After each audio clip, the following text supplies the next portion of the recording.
നമസ്കാരം.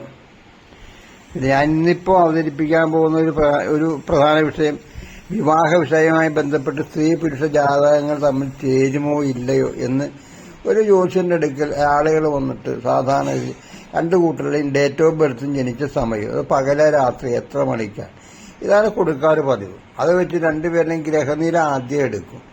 എന്നിട്ട് രണ്ടുപേരും തമ്മിൽ മാച്ച് ആവോ ഇല്ലയോ എന്നുള്ളത് നോക്കുന്നതാണ് പാപസാമ്യം എന്ന് പറഞ്ഞ സാധനം. ആ പുരുഷ ജാതകത്തിൽ 7 8 പാപഗ്രഹമുണ്ട്, സ്ത്രീ ജാതകത്തിൽ 7 8 പാപഗ്രഹമുണ്ട്. അതാണ് പ്രധാനമായിട്ടും ചിന്തിക്കുന്നത്. പിന്നെ പുരുഷന്റെ ആയുർബലം എങ്ങനെയുണ്ട്, ആയുപൂർവം പരീക്ഷേത പശ്ചാലക്ഷണമാതി അനായുഷാന്ത മർത്യാനാം ലക്ഷണൈക്യം പ്രയോജനം. ഒരുത്തിന് എന്തെല്ലാം ഗുണമുണ്ടെങ്കിൽ അവൻ ആയുഷിലെ എന്ത് നോക്കിയിട്ട് എന്താ കാര്യം. അതുപോലെ പെണ്ണിന്റെ ജാതക പ്രകാരം പാപസാമ്യം ഉണ്ടൊക്കെ അനുകൂലമാണ്, പക്ഷെ സ്വഭാവം ശരിയല്ല. പരപുരുഷ ബന്ധമുള്ള സ്ത്രീയാണെങ്കിൽ അത് പോയി.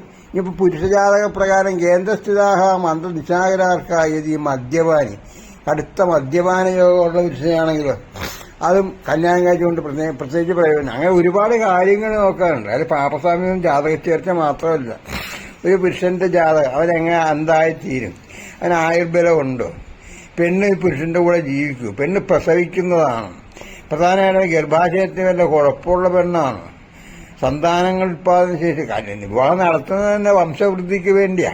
അപ്പൊ സന്താനോത്പാദന ശേഷിയുള്ള പെൺകുട്ടിയാണോ ഇല്ലയോ, അതൊക്കെ ചിന്തിക്കും. അപ്പൊ പാപസാമ്യം എന്ന് പറഞ്ഞാൽ ഒറ്റ വാക്കിൽ പറഞ്ഞ് തീർക്കാവുന്ന ഒരു കാര്യമല്ല. പിന്നെ ഉള്ളത് പൊരുത്തങ്ങളാണ്, പ്രധാനമായിട്ടും 10 പൊരുത്തങ്ങളാണ്. അതിലൊന്ന് രാശി, രാശിധിപം, വശ്യം, മാഹേന്ദ്രം, ഗണം, യോനി, ദിനം, ശ്രീദീർഘം, വേദം, രജ്ജു. ഈ 10 പൊരുത്തങ്ങൾ പ്രധാനപ്പെട്ട പൊരുത്തമാണ് സമസപ്തമയോഗം. പിന്നെ ഷഷ്ടാഷ്ടമദോഷം ഉണ്ടെങ്കിൽ എടുക്കൂല.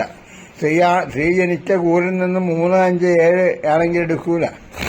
പിന്നെ ഉള്ളത് ശ്രീനാൾ മുതൽ ശ്രീദീർഘം കിട്ടണം.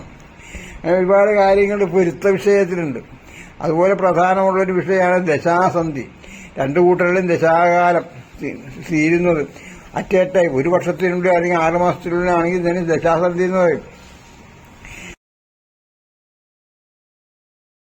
ഇത്രയും പ്രധാനപ്പെട്ട കാര്യങ്ങൾ ശ്രദ്ധിച്ചു വേണം കല്യാണം നടത്താൻ.